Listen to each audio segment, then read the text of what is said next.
राधे राधे भक्तों, शीतला माता का पर्व चैत्र मास में कृष्ण पक्ष की सप्तमी या अष्टमी तिथि को मनाया जाता है।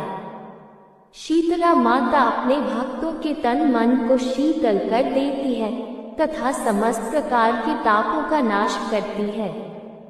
हिंदू धर्म के अनुसार शीतला सप्तमी अष्टमी को महिलाएं अपने परिवार की सुख शांति और सेहत के लिए रंग पंचमी से अष्टमी तक माता शीतला को बासोड़ा बनाकर पूजती है।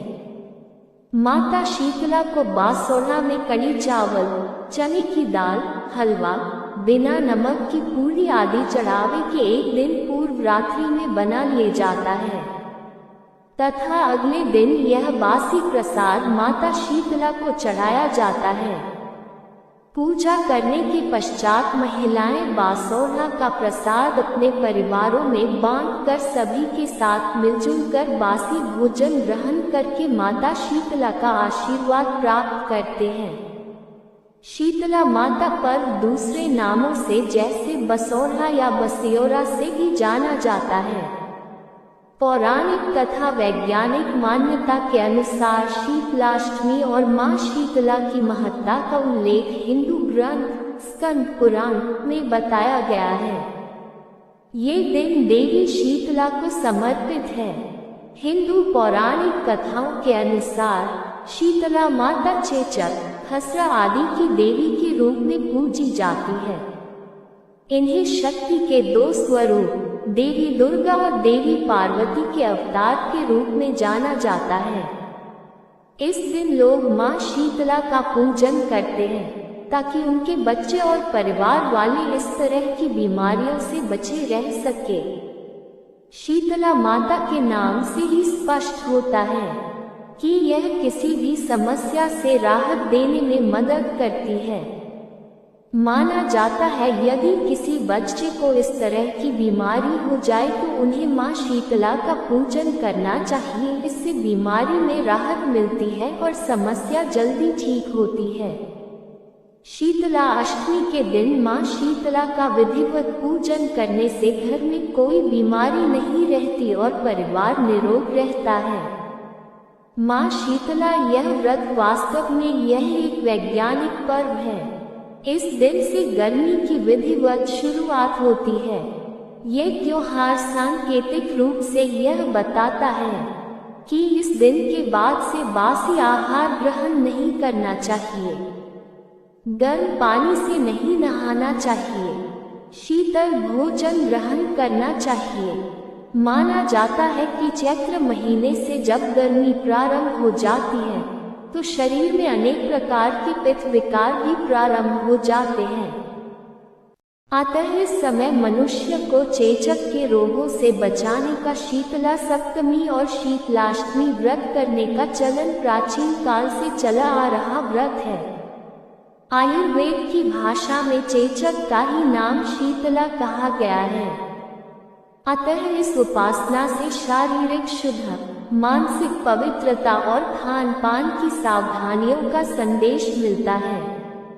इस व्रत में चैत्र कृष्णाष्टमी के दिन शीतल पदार्थों का मां शीतला को भोग लगाया जाता है।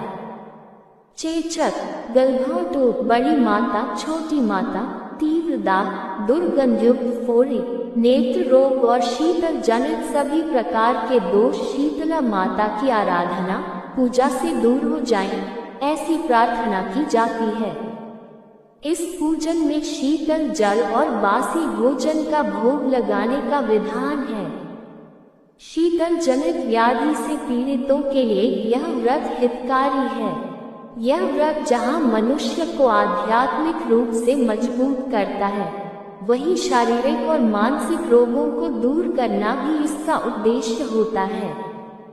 स्वास्थ्य की दृष्टि से ये दिन कई प्रकार के संदेश देता है।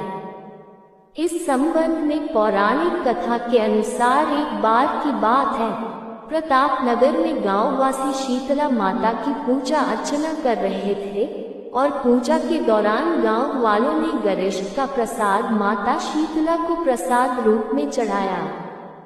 गरिष्ठ प्रसाद से माता शीतला का मुंह जल गया। इससे माता शीतला नाराज हो गई। माता शीतला क्रोधित हो गई और अपने कोप से संपूर्ण गांव में आग लगा दी, जिससे पूरा गांव जलकर राख हो गया, परंतु एक बुढ़िया का घर बचा हुआ था। गांव वालों ने जाकर उस बुढ़िया से घर ने जलने का कारण पूछा। तब बुढ़िया ने माता शीतला को प्रसाद खिलाने की बात कही और कहा कि मैंने रात को ही प्रसाद बनाकर माता को ठंडा एवं बासी प्रसाद माता को खिलाया, जिससे माता शीतला ने प्रसन्न होकर मेरे घर को जलने से बचा लिया। बुढ़िया की बात सुनकर गांव वालों ने माता शीतला से क्षमा याचना की तथा आने वाले सप्तमी अष्टमी तिथि पर उन्हें बासी प्रसाद खिलाकर माता शीतला का बसौरा पूजन किया था। तभी से माता शीतला को ठंडा या बासी भोजन चढ़ाने की चलन जारी है। आशा करती हूँ जानकारी और कथा आपको जरूर पसंद आई होगी। वीडियो को लाइक शेयर कमेंट में जय शीतला माता अवश्य लिखें। ऐसी ही अन्य नई कथाओं के लिए चैनल सब्सक्राइब